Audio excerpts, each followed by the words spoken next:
é um passo mais adiante. Primeiro você tem que conhecer suas linhas, conhecer sua seleção, saber o que você está trabalhando. A maioria dos criadores aqui tem os seus casais, mas não conhece nem a sua própria genética. Por quê? Porque quem passou para você também não conhecia a sua genética.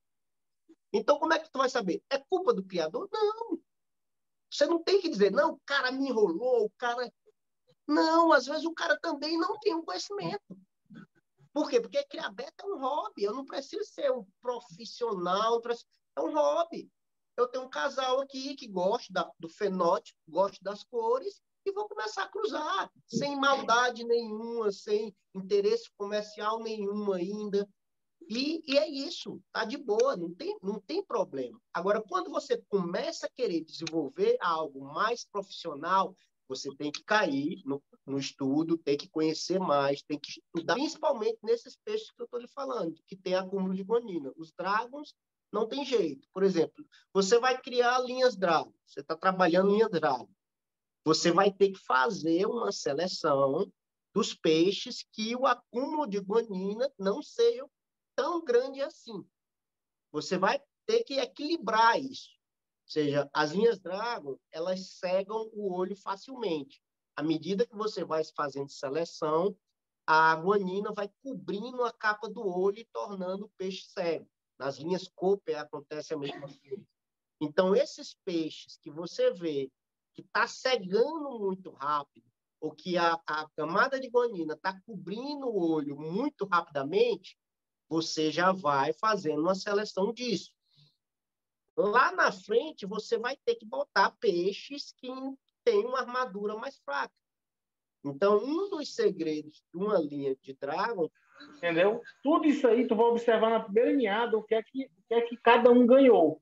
Nasceu mais burrinho ou nasceu mais marrachai? Eu digo assim, em característica, tu vai ter que observar. Não tem como a gente, mesmo tendo conhecimento de genética, adivinhar, porque, vê, se beta gira em torno de 26 mil tipos de cores, como é que a gente vai acertar cruzando uma com a outra? Tu tá voltando em selvagem. Não tem como fazer. Você tem que conhecer. Ó, pessoal, é o que eu falei nas aulas. Seleção é você conhecer o que você tem na sua mão. Se não, é torcida. É só torcida. Tu vai ficar torcendo. Não, tô fazendo aqui um negócio. Já nasceu uns peixes aqui, só torcida. Eu já vi várias pessoas iniciar falando uma coisa, depois a pessoa some. Ela nunca mais toca naquele assunto. Eu já sei. Eu já sabia, ela não ia falar, porque o que nasceu foi merda, ele cruzou de novo, deu merda, aí ele desistiu. Ah, não, vou deixar pra lá, não prestou não. Por isso que eu tô falando, não é tão fácil não. Se você vai aventurar, saiba que você vai ter uma linha onde você não comercializa ela. Se você comercializar, você está passando um trabalho que você teve para os outros de graça. Não, mas eu vou vender caro. Mesmo assim, você não tem mais controle. Ou seja, quando você fala em criadores de linhagem, está muito atrelado à seleção. Para você fazer seleção, você tem que conhecer os seus peixes. Então, não adianta que você não vai conseguir fazer seleção se você não conhecer a sua linhagem.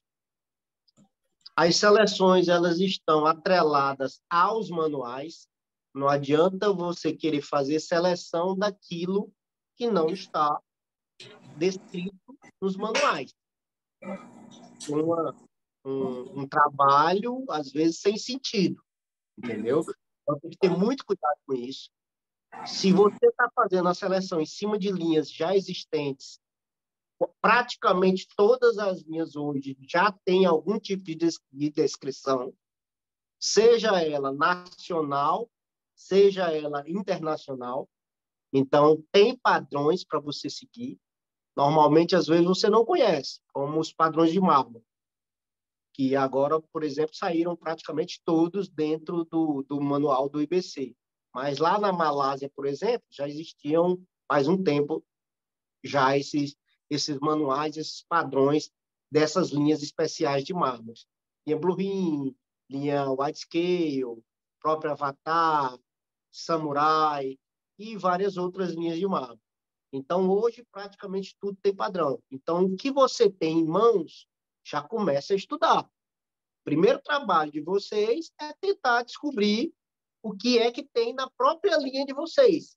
E a maioria não conhece nem a própria linha. Ou seja, o cara não sabe a origem da sua linha, não sabe, às vezes não sabe de qual cruza veio a sua linha, se é uma cruza já fixada, se é uma linha bem fixada, se é um trabalho já antigo de um criador renomado, se aquele trabalho já passou de mãos em mãos e chegou em você, se sua linha já tem algum tipo de defeito ou de deterioração, não existem linhas perfeitas, ou seja, na verdade, todas as suas linhas têm algum defeito. O ideal é você conseguir descobrir quais são os defeitos da minha linha. Às vezes são defeitos graves, às vezes são falhas leves, que é o normal. Então, linhas hoje muito boas, elas têm falhas leves, ou seja, perdem poucos pontos numa exposição. Isso são já consideradas linhas boas. E estudar os padrões. Não tem muito segredo, não. Fora isso, o que vai ajudar vocês na seleção? Genética. Depois que vocês conhecerem o padrão da linha de vocês, vocês vão estudar com a gente o que vocês podem fazer para melhorar geneticamente a linha de vocês. Que tipo de peixe você deve cruzar, que tipo de trabalho você deve fazer em cima daquela característica que você quer melhorar na sua linha. E depois brincar com as cores e com o desenvolvimento de novos padrões, de novas cores. Mas sabendo que isso dá trabalho, isso não é simples. E também não adianta ficar tentando inventar roda, tem muita gente tentando inventar coisa mirabolante, que você vai ver que ali o cara vai fazer 2 cruzas e vai abandonar, como o Léo está falando.